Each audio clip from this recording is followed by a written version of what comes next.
सफेद चमचमाता सूट, सफेद जूते, आंखों पर चश्मा और भक्तों की नजरों में भगवान। दावा कि 1 रुपया भी दान में नहीं लेते, लेकिन देश में 24 आलीशान आश्रम, सोशल मीडिया पर लाइक शेयर सब्सक्राइब की कोई होड़ नहीं, लेकिन जमीन पर लाखों भक्तों का हुजूम। उत्तर प्रदेश के हाथरस में 2 जुलाई को सत्संग के दौरान एक भगदड़ मचती है। पल भर में 124 जिंदगियां खत्म हो जाती हैं और मीडिया चैनलों के स्क्रीन पर नाम फ्लैश करने लगता है सूरजपाल जाटव, नारायण साकार हरि और भोले बाबा। ये तीनों नाम एक ही इंसान के हैं। ये इंसान किसी आम आदमी की तरह पुलिस की नौकरी करता था, फिर ये कैसे लाखों लोगों के लिए देवतुल्य बन गया। पिछड़े और कमजोर वर्ग से लेकर देश की राजनीति की दिशा बदलने वाले ताकतवर लोग सब कैसे इनके सामने नतमस्तक होने लगे। कैसे विवादों में रहने के बावजूद बाबा के वर्चस्व को कभी चुनौती मिली ही नहीं, और कैसे 124 लोगों की मौत के बावजूद ना तो FIR में बाबा आरोपी बनता है, ना उनसे कोई पूछताछ होती है। नमस्ते, मेरा नाम प्रतीक्षा है और आप देख रहे हैं इंडिया टुडे हिंदी। थोड़ा सा फ्लैशबैक में चलते हैं और देखते हैं कि 2 जुलाई को क्या हुआ था। जगह थी हाथरस जिले का फुलरई मुगलगढ़ी गांव। इस गांव में 150 बीघा जमीन के एक टुकड़े पर 1 दिवसीय सत्संग होना था। जुलाई महीने के पहले मंगलवार को होने की वजह से आयोजन को मानव मंगल मिलन कहा गया था, लेकिन यही सबसे बड़ा अमंगल हुआ। सुबह 4 बजे से ही लोग उत्तर प्रदेश के अलग अलग जिलों के अलावा पड़ोसी राज्यों से भी यहां जुड़ रहे थे। सुबह 8 बजे तक आयोजन स्थल श्रद्धालुओं से पट चुका था। दोपहर 12 बजे नारायण साकार विश्व हरि उर्फ भोले बाबा प्रवचन के लिए मंच पर चढ़े। करीब 1.5 घंटे बाद दोपहर 1:30 बजे आरती के साथ सत्संग खत्म हुआ।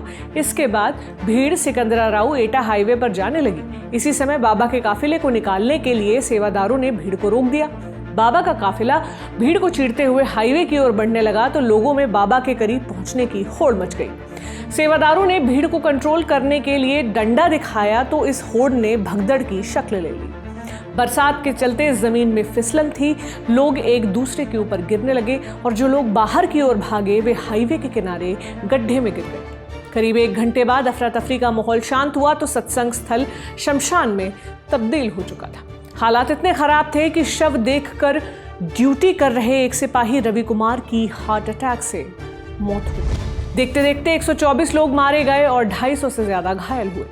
बाबा अपने काफिले में निकल गए और पीछे रोते बिलखते अपनों को खोने वाले लोग मातम मनाते रहे। कुछ चश्मदीदों का कहना है कि ये भगदड़ इसलिए मची क्योंकि बाबा ने कहा था कि मेरे चरणों की रज लेकर जाना, जबकि बाबा पक्ष ने अब कहा है कि ये एक साजिश थी। इसमें बाबा ने जो कहा कि मेरी रज लेके जाना, जब जब प्रोग्राम समाप्त हुआ, जैसे ही उन्होंने कहा जब जितने भी भक्त आए मेरे, वो जब जाएं मेरी रज लेके जाएं, तो उस रज के चक्कर में ये सारा कुछ खेल हुआ है। रज के लेने के चक्कर में वो रज वाली होड़ रही है कि पहले, हाँ, ये पहले मैं इसमें क्या है कि जो महिलाएं पहले जो झुकी थी वो वहीं पे दबी रह गई। पीछे जो महिलाएं थी उनका प्रेशर इतना आया कि वो उठ नहीं पाई। स्प्रे जैसे करते हैं वो इस तरह जहरीले स्प्रे, नशीला स्प्रे यहाँ लगा हुआ था और ऐसे 10 से 12 लोग थे लगातार लगे हुए। उन्होंने इस तरह से ऐसे उसको ऑन कर रखा था, दबा रखा था, जिसकी वजह से वो अपना भाग रहे थे सामने कि उन पर वो असर ना करे। देखिए कितनी बड़ी साजिश, कितना बड़ा षड्यंत्र रचा गया नारायण साकार हरि को बदनाम नहीं, पूरा मानव मंगल मिलन सद्भावना समागम खत्म करने के लिए। लेकिन ये बाबा है कौन और इनका उभार हुआ कैसे, उस पर एक नजर डालते हैं। उपदेशक नारायण साकार विश्व हरि उर्फ भोले बाबा को पहले सूरजपाल जाटव के नाम से जाना जाता था।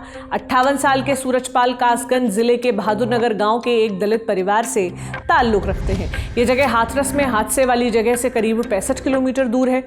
लेकिन सूरजपाल जाटव के बाबा बनने की असली कहानी किसी फिल्मी कहानी से कम नहीं है। BBC की एक रिपोर्ट के अनुसार सूरजपाल की उत्तर प्रदेश पुलिस में नौकरी लगी थी। शुरुआती दिनों में वे स्थानीय अभिसूचना इकाई यानी लोकल इंटेलिजेंस यूनिट में तैनात रहे, लेकिन छेड़खानी के एक मामले में उन्हें पुलिस की नौकरी से निलंबित कर दिया गया।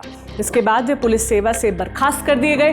हालांकि इससे पहले वे करीब 18 पुलिस थानों और स्थानीय अभिसूचना इकाई में अपनी सेवाएं दे चुके थे। BBC के अनुसार छेड़खानी वाले मामले में सूरजपाल एटा जेल में काफी लंबे समय तक कैद रहे। पुलिस सेवा से बर्खास्त होने के बाद सूरजपाल अदालत की शरण में गए और अपनी नौकरी बहाल करवा ली। लेकिन पुलिस सूत्रों से मिली जानकारी के अनुसार 1997 में आगरा जिले में तैनाती के दौरान ही सूरजपाल ने VRS ले लिया। कुछ रिपोर्ट्स में जिक्र है कि उन्होंने ये वीआरएस 2005 में लिया था। इसके बाद सूरजपाल जाटव अपने गांव नगला बहादुरपुर पहुंचे, जहां कुछ दिन रुकने के बाद उन्होंने ईश्वर से संवाद होने का दावा किया और खुद को भोले बाबा के तौर पर स्थापित करने में जुट गए। उन्होंने अपना नाम बदलकर नारायण साकार विश्व हरि रख लिया। कुछ ही सालों के अंदर ही उन्हें भक्त कई नामों से बुलाने लगे और इनके बड़े बड़े आयोजन शुरू हो गए, जिनमें हजारों लोग जुटने लगे।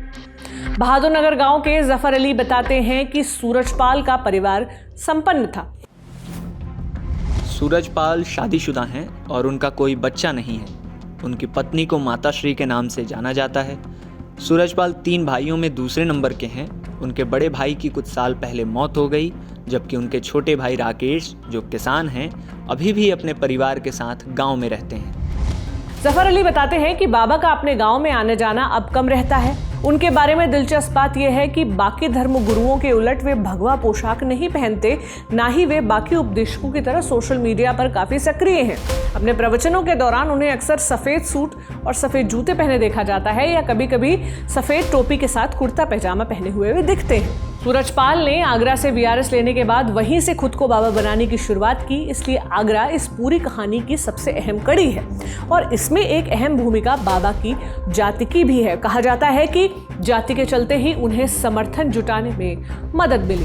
जाटव दलित कम्युनिटी से ताल्लुक रखते थे, तो आगरा मंडल इनके लिए काफ़ी मुफीद था, क्योंकि यहाँ पर सभी जिलों में, चाहे आगरा, कासगंज, एटा, मथुरा, हाथरस, इसमें दलित जाटव जातियों की एक अच्छी तादाद है। आगरा के स्थानीय प्रशासनिक लोग बताते हैं कि आगरा का कोठी मीना बाजार या तो बसपा की प्रमुख मायावती अपनी रैलियों में भरती थी, या फिर वो भोले बाबा के सत्संग दौरान पूरा भरा रहता था।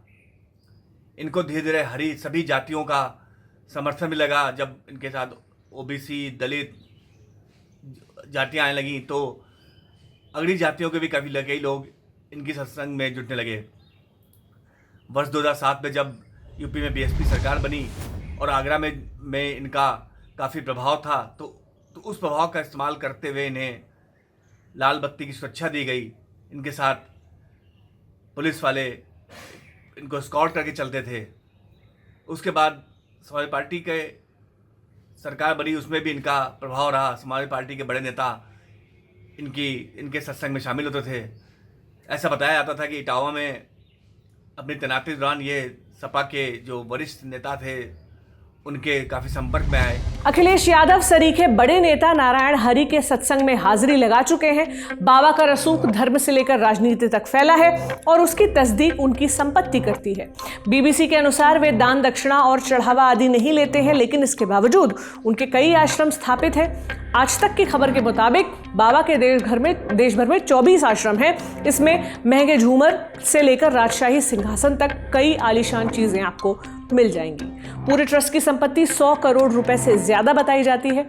बाबा के काफिले में 25 से 30 गाड़ियां हर वक्त रहती हैं। लेकिन इन सब के बावजूद बाबा विवादों से अछूते नहीं हैं। पुलिस सूत्रों से मिली जानकारी के अनुसार 18 मार्च 2000 को आगरा के शाहगंज थाने में बाबा के खिलाफ एक बड़ा मामला दर्ज हुआ था, जब उन्होंने एक मृत बच्ची को जिंदा करने की कोशिश की थी। इसमें उन्हें जेल भी जाना पड़ा था। ये मामला अभी भी आगरा कोर्ट में लंबित है। इसके अलावा मई 2022 में जब देश कोविड-19 से जूझ रहा था, तब बाबा ने फर्रुखाबाद में एक समागम आयोजित किया।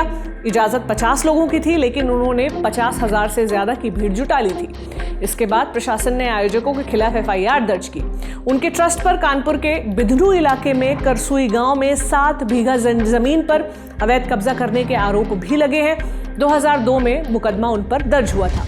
हाथरस वाले मामले में आयोजकों के खिलाफ जो FIR दर्ज हुई है, उसमें बाबा का नाम नहीं है, ना ही उनसे इस मामले में अभी तक, जब हम ये वीडियो रिकॉर्ड कर रहे हैं, किसी तरह की पूछताछ हुई है।